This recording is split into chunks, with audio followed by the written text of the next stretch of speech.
Shalom Alaikum, Bapak Ibu, saudara-saudari yang dikasih di dalam Tuhan. Kita berjumpa untuk belajar firman Tuhan. Mari kita berdoa.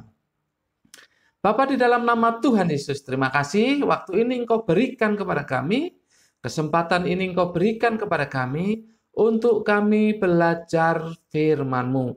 Biarlah Roh Kudus menolong kami ya Bapa, sehingga kami bisa memahaminya. Dalam nama Tuhan Yesus, haleluya. Amin.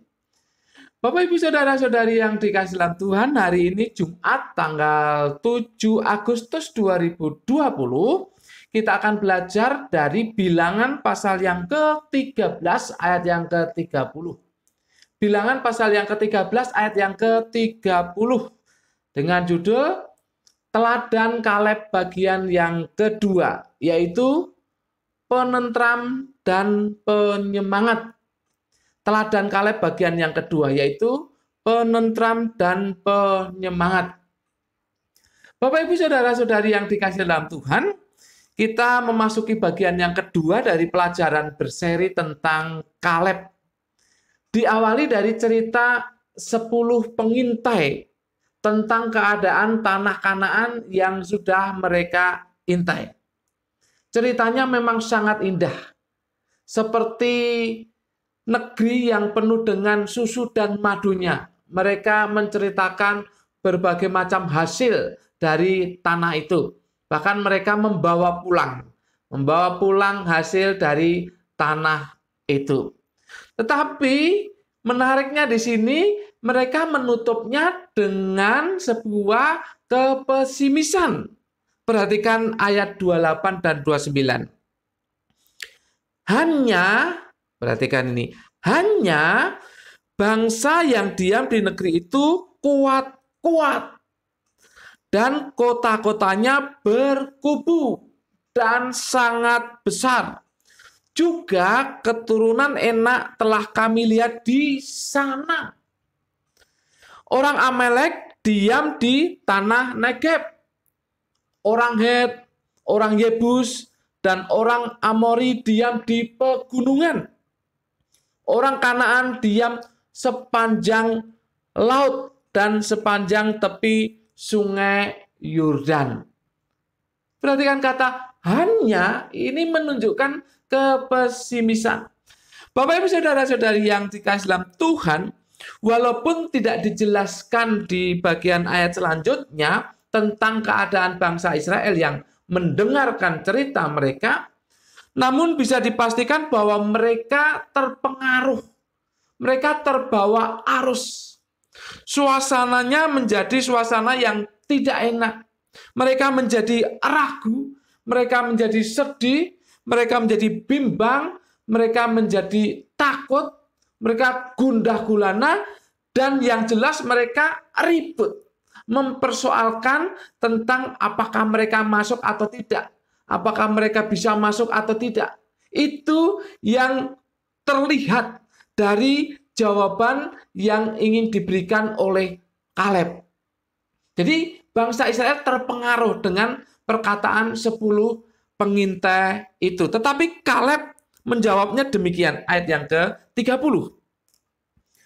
Kemudian Kaleb mencoba menentramkan hati bangsa itu di hadapan Musa.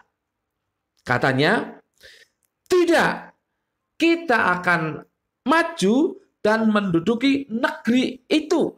Sebab kita pasti akan mengalahkannya. Menarik, ada dua hal yang kita bisa lihat dari apa yang dilakukan oleh Kaleb ini. Yang pertama, Kaleb menentramkan bangsa Israel. Tadi saya katakan bahwa bangsa Israel terpengaruh dengan penjelasan 10 orang pengintai yang pesimis tadi, terpengaruh. Maka Kaleb, dikatakan di sini, Kaleb menentramkan. Bapak Ibu, kata menentramkan dalam bahasa Ibrani itu hasah, itu artinya menyebabkan ketidakaktifan orang lain, terutama atau fokus dengan perkataan. Jadi menyebabkan orang lain tidak berkata-kata. Supaya mereka tidak ribut.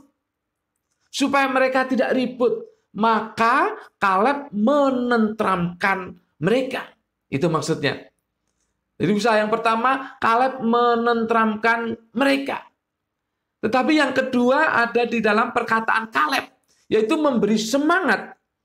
Perhatikan perkataan tadi. Tidak, kita akan maju dan menduduki negeri itu. Sebab kita pasti akan mengalahkannya. Kaleb selain menenteramkan, dia memberi semangat. Memberi semangat bagi bangsa Israel yang sudah runtuh semangatnya itu. Oleh karena mendengar perkataan atau penjelasan 10 pengintai. Ini kata-kata dari seorang yang optimis dan penuh keyakinan. Tidak, kita akan maju menduduki negeri itu. Sebab kita akan mengalahkannya. Ini optimis sekali Kaleb.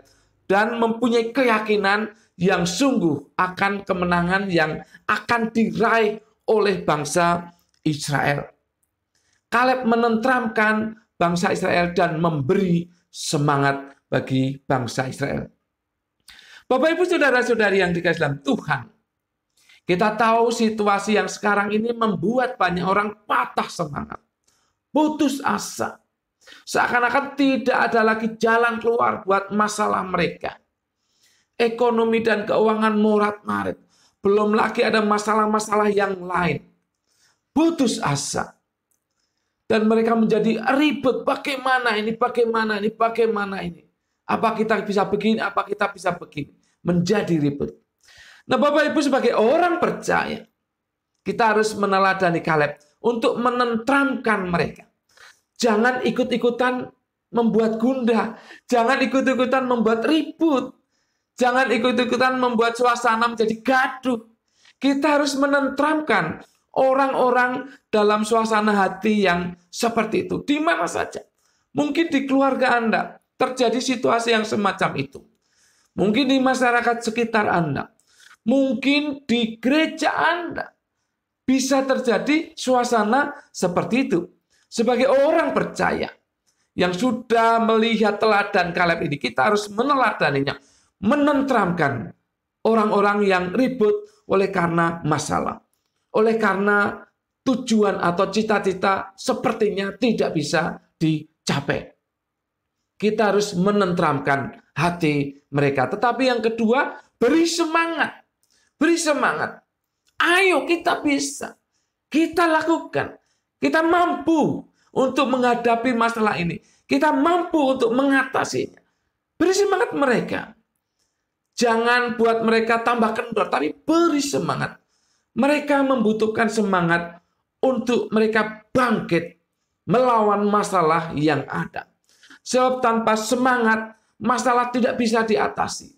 Butuh semangat. Dan Bapak, Ibu, Saudara-saudari, dan saya seharusnya memberi semangat kepada orang-orang yang lemah, kepada orang-orang yang putus asa, kepada orang-orang yang patah semangatnya. Kita harus memberikan semangat kepada mereka. Mari Bapak Ibu, situasi apapun yang sekarang terjadi, kita tahu tidak ringan, berat, dan banyak orang menjadi gelisah. Mari kita tampil sebagai penyemangat mereka, supaya mereka bangkit. Karena kita juga ingin keluarga kita maju, masyarakat kita maju, gereja kita maju. Dan itu butuh semangat juang dalam kehidupan setiap orang. Amin. Mari kita berdoa. Bapa, di dalam nama Tuhan Yesus, terima kasih atas teladan yang diberikan oleh Kaleb. Dia menenteramkan orang-orang yang gelisah, yang ribut, yang gundah gulana, dan memberikan semangat kepada mereka yang patah semangat, yang putus asa. Tuhan, mampukan kami untuk meneladani Kaleb. Kami orang percaya, biarlah kami menjadi penyemangat bagi orang lain, dan juga penentram di hati orang-orang yang gundah gulana, dimanapun kami berada, di keluarga, di lingkungan masyarakat, bahkan di gereja dan pelayanan kami. Terima kasih Bapak. Roh Kudus, mampukan kami bukan hanya merenungkan, tetapi juga melakukan firman Tuhan ini. Dalam nama Tuhan Yesus, Kami berdoa dan mengucap syukur. Haleluya. Semua yang percaya katakan amin. Tuhan memberkati Bapak, Ibu, Saudara-saudari senantiasa.